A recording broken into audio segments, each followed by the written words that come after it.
दोस्तों, बड़े बड़े कहते आए हैं भक्त के वश में है भगवान। ये बात बिल्कुल सच है। अगर हम दिल से उसको मानते हैं तो भगवान हमारा हमेशा साथ देते हैं, हर काम में हमारा हाथ बटाते हैं।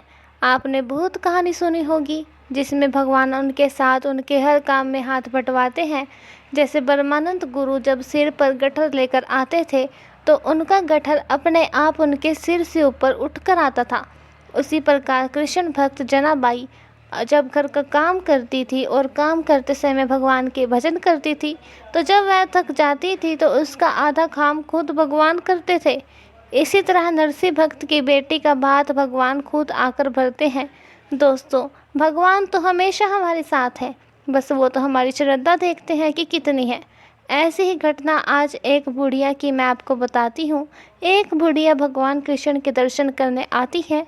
जाते समय एक दुकानदार की दुकान से वो कृष्ण जी की मूर्ति चुरा लेती है। जब वो मूर्ति चुराकर थोड़ी दूर चलती है तो उसकी आत्मा उसे कोसती है और वो आगे नहीं चल पाती। वो वापस दुकानदार के पास जाती है और कहती है, बेटा मुझे माफ़ कर दो, मैंने तुम्हारी दुकान से ये मूर्ति चुरा ली थी। मुझे कोई भी सज़ा दे दो पर मुझे माफ़ कर दो। दुकानदार कहता है कि तुम मेरी माँ के समान हो, मैं तुम्हें क्या सज़ा दे सकता हूँ। सज़ा देने वाले तो भगवान हैं। जब तुम ये मूर्ति चुरा कर ले गई थी तो तुम्हारा बटुआ यहीं रह गया था जिसमें 2000 रुपये थे। उसकी कृपा हो तो कोई किसी का कुछ नहीं बिगाड़ सकता। उसके बाद बूढ़ी माँ कहती है कि मैं ये पैसे तुझसे नहीं लूँगी, ये पैसे तेरे हैं, मुझे आज मेरे भगवान मिल गए हैं। वो बहुत खुश होती है और घर चली जाती है।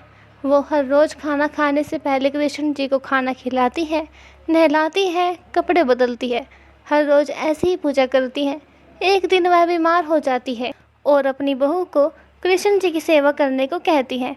उसके बाद उसकी बहू के हाथ से मूर्ति छूट जाती है तो बूढ़ी माँ रोने लगती है और जिद करने लगती है कि डॉक्टर को बुलाकर लेकर आओ, कृष्ण जी को चोट लग गई है। जब वह बहुत समझाने के बाद भी नहीं मानती, उसका वहम ख़त्म करने के लिए उसका बेटा डॉक्टर को बुलाकर लाता है।